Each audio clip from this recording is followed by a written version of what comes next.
In April 2015, all eyes were on Baltimore as protests of the police mistreatment of Freddie Gray turned violent and riots broke out.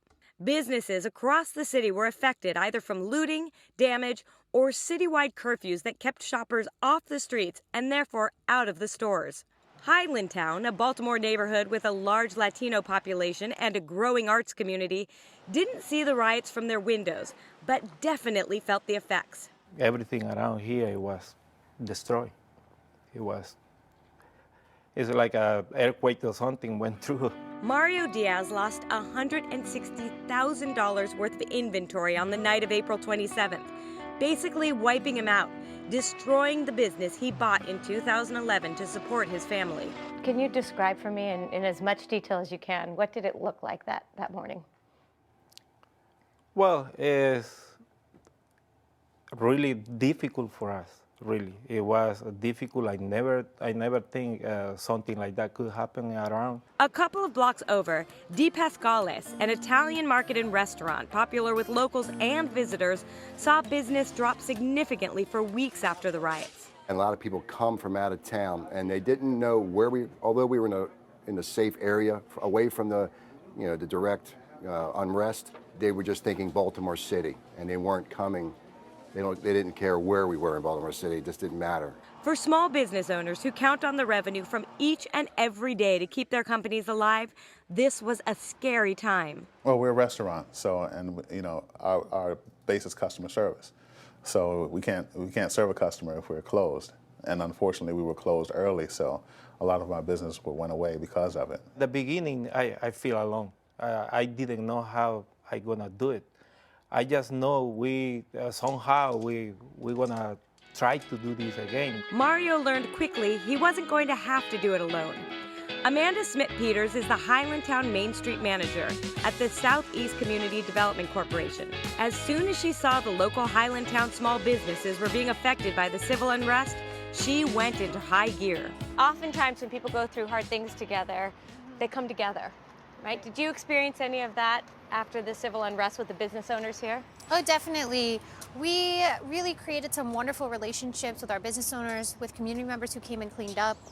For the business owners, we were helping them file paperwork and clean up glass and get boards and get estimates and whatever they needed. We were just a phone call away. I gave out my cell phone number and texted and made sure they were all right. The community bonded and helped those who needed it. I can't say I knew half of the businesses and the people that ran them and operated them and worked in them before that happened. And all of a sudden we were in those stores picking up glass and picking up shoe boxes and cash registers that had been overturned. Some people, they never probably walked in here before, but they came in and they tried to buy something to support this business. That is a really wonderful thing. Thank God for the local customers who kept us going through the downtime. They spread the word, social media, and I just was there. I'm here now, and then kind of eventually, it becomes a little bit more in their minds, a little bit more safe and secure. Now, months after the civil unrest, building a strong local network continues to be key to this Main Street success. Felicia Zanino Baker owns Highlandtown Gallery, where she features the work of talented local artists.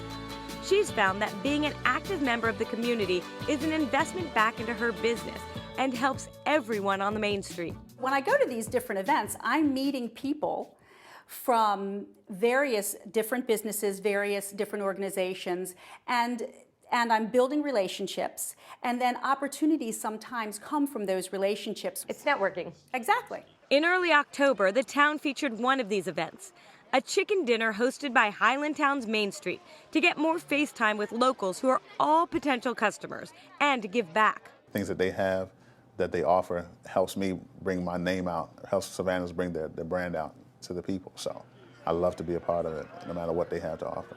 It's been nothing but good. It's that strength of the business community that Kevin Bernhard, who recently opened an antique store here, is counting on. We all fill a niche that needed to be filled in the neighborhood, and we're all playing off of each other. Some good people that come from out of town to come visit us, but our bread and butter and our regular customers are going to be Lou that lives down the street or Angie that lives a couple blocks away. Though knocked down by events outside their control, the businesses of Highlandtown Main Street learned an important lesson.